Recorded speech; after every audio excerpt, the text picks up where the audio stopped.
আসসালামু আলাইকুম রহমতুল্লাহ। আলহামদুলিল্লাহ রবিল আলমিন ওসলাতু আসসালামু আলা রসুলিল আমিন আম্মাবাদ।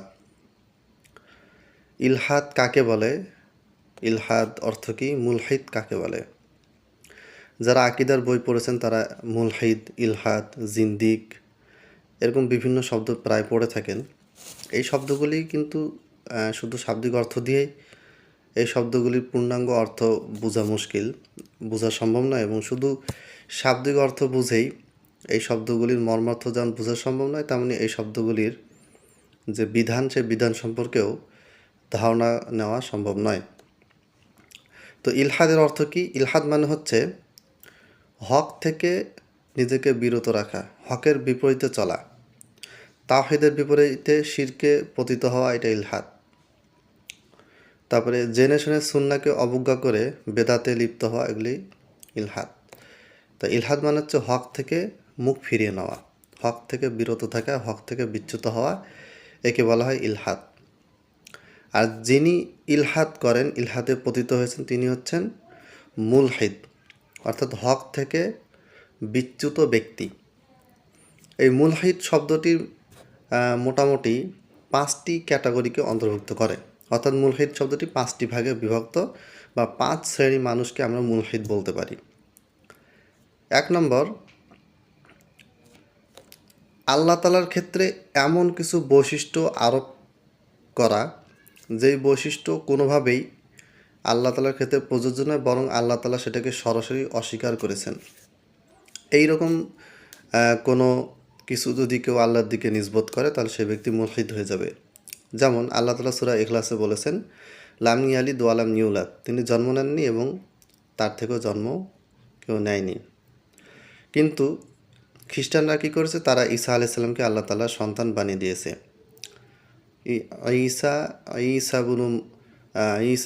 ইবনুল্লাহ তারা বলে, অর্থাৎ ঈসা হচ্ছেন আল্লাহ তাআলার পুত্র। তাহলে কেউ যদি এই কথা বলে যে আল্লাহ তাআলার স্ত্রী রয়েছে, সন্তান রয়েছে, বাবা মা রয়েছে, তাহলে এটা হবে ইলহাদ, এবং সেই ব্যক্তি হবে মুলহিদ, অর্থাৎ সে হক থেকে বিচ্যুত হয়ে গেল, সে তাওহীদ থেকে শিরকে চলে গেল, কুফরিতে চলে গেল।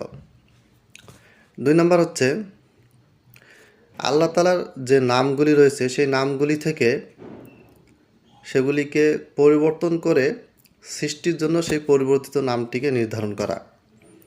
যেমন আল্লাহ তাআলার নাম হচ্ছে, অনেকগুলি নামের একটি হচ্ছে মান্নান।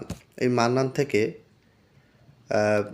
আরবের জাহিল মুশরিকরা দেবদেবী বানিয়ে তার ভিতরে একটি নাম দিয়েছে মানাত, অর্থাৎ তারা মান্নানকে মানাতে পরিণত করেছে। আর এই মানাত হচ্ছে মানুষের বানানো একটি মূর্তি।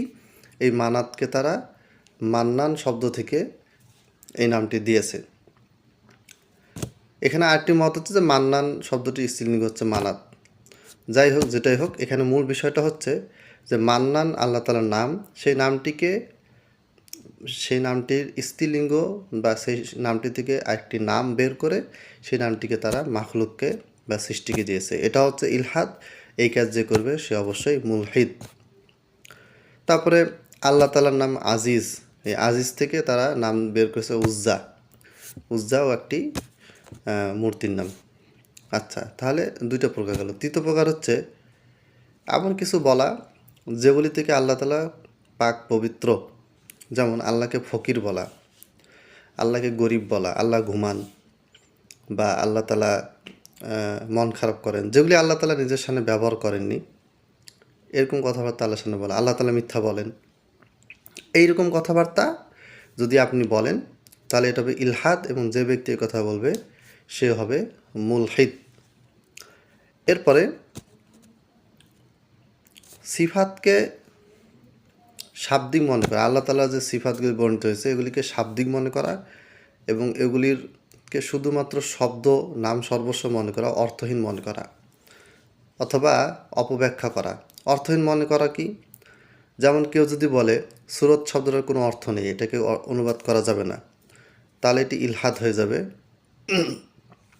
এবং জেনে শুনে, কেউ যদি জেনে শুনে এই কথাটি বলে, তাহলে সে মুলহিদ হয়ে যাবে। তবে এই ইলহাদের এই ক্যাটাগরিগুলি আছে, সবাই কিন্তু সমান নয়, পার্থক্য রয়েছে। অথবা আল্লাহ তাআলার আরশের উপরে, আসমানের উপর উঠেছেন, আল্লাহ তাআলা আরশের উপর রয়েছেন, এটাকে যদি আপনি বলেন যে আরশের উপরে ওঠা বলতে জাস্ট তিনি একটি বর্ণনা দিয়েছেন, কিন্তু এর মানে হচ্ছে তিনি আরশের উপর ওঠেননি, বা আরশ বলে কোনো কিছুর সাথে কিছু নেই, বা আসমান বলতে একটা উঁচু জিনিসকে বোঝাচ্ছে, বাস্তবে আসমান বলতে কিছু নেই, আর আসমানের উপরেও আল্লাহ নেই। তাহলে এই কথা বললে কি হবে? এটা হয়ে যাবে ইলহাদ। এখন কেউ যদি বলে যে আল্লাহ তাআলা হাত, হাত বলতে শুধুমাত্র একটা হাত, একটা শব্দ, এর কোনো অর্থ নেই। হাত বলতে আল্লাহ তাআলা কিছু বুঝাননি, তিনি সিফাত বুঝাননি। তো এরকম যদি মনে করা হয় তাহলে সেটি ইলহাদ হবে, যে এই আকীদা পোষণ করবে সে হবে মুলহিদ।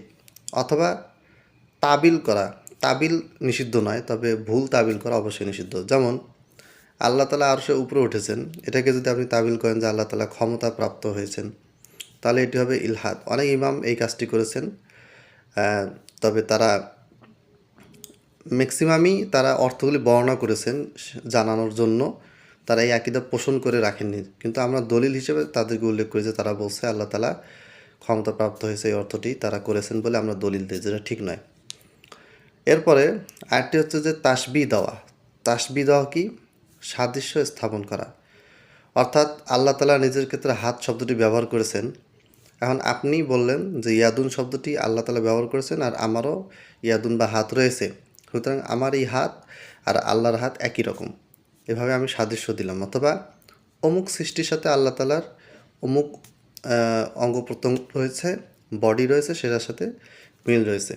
প্রথম কথা হচ্ছে আল্লাহ তাআলার অঙ্গ প্রত্যঙ্গ রয়েছে, এটা বলা যাবে না। তার বডি আছে সৃষ্টির মতো, এগুলো কিছু বলা যাবে না। তার আকার রয়েছে, তার অস্তিত্ব রয়েছে, কিন্তু সেটা কেমন আমরা জানি না। তো এই সাদৃশ্য দেওয়া, স্রষ্টাকে সৃষ্টির সাথে সাদৃশ্য দেওয়া, এটা হচ্ছে ইলহাদ, এবং এই কাজ যে করবে সে হয়ে যাবে মুলহিদ। এখানে একটা বিষয় বলি, মোটামুটি 5টা প্রকার বললাম। সেটা হচ্ছে বিষয়টি হচ্ছে যে কেউ যদি এই ধরনের কাজ করে ফেলে তাহলে কি সাথে সাথে মুলহিদ বা কাফের হয়ে যাবে? না, সাথে সাথে সে কাফের বা মুলহিদ হবে না। যদি কেউ জেনে শুনে এই কাজগুলি করে এবং তার আকীদা চিন্তাটাই এইরকম যে সে আল্লাহ তাআলার ক্ষেত্রে এই ধরনের চিন্তাভাবনা লালন পালন করে, তাকে দলিল দিয়ে বোঝানোর পরেও সে সেখান থেকে সে ফিরে আসেনি, তাহলে সে মুলহিদ হয়ে যাবে। আর যদি কারো আকীদা সব কিছুতে ঠিক আছে, দুই এক জায়গায় হয়তো সে ইলহাদ বা এই ধরনের ভুল করে ফেলেছে, তাহলে তার অধিকাংশ আকীদা কি বলে, তার অধিকাংশ চিন্তাভাবনা কি, সেটার উপর ভিত্তি করে তাকে আমরা মানে জাজ করব। বলা হয় যে লিল আকসারি হুকমুল কুল্লি, অধিকাংশর ভিত্তি করেই বিধান জারি হয়। যেমন ধরেন একটা লোক অল টাইম নামাজ পড়ে কিন্তু একদিন নামাজ পড়েনি, তাহলে সে লোকটিকে নামাজই ধরা হবে, তাকে বেনামাজি বলা হবে না। হ্যাঁ, ওই দিন সে পড়েনি, এটা তাকে কাজা করতে হবে।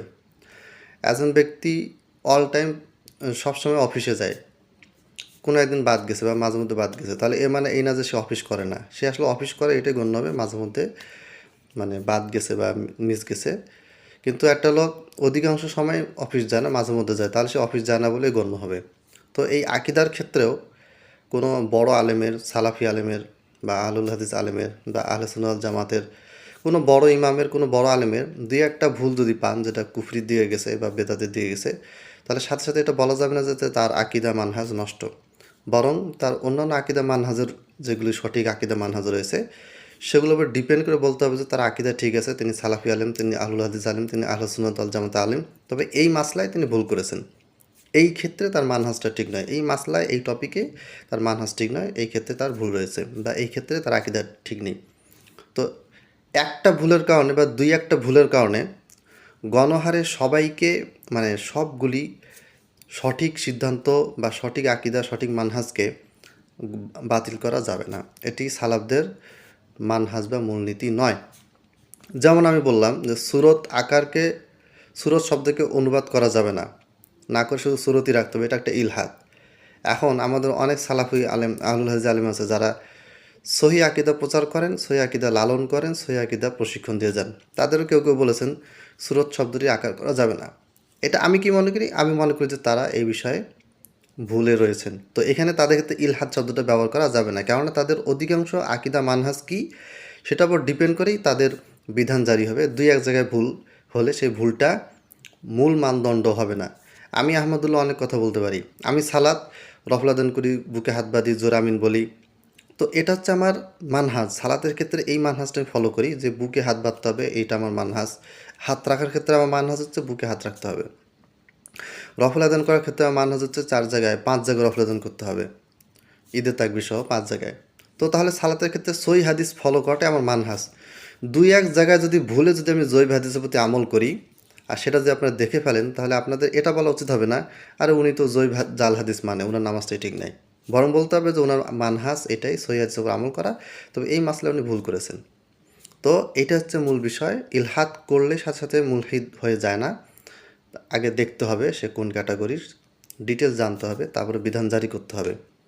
আর বিশেষ করে আলেম ওলামারা বিধান জারি করবে, এই আপনি আমি আমাদের মতো আম পাবলিক কিছু হলেই একটা ফতোয়া দিয়ে দেওয়া, মানে জাজ করা, বিচারক হয়ে বসে যাওয়া, এটা কোনোভাবেই করা যাবে না। এক্ষেত্রে আল্লাহ তাআলাকে ভয় করতে হবে। আসসালামু আলাইকুম ওয়া রাহমাতুল্লাহ।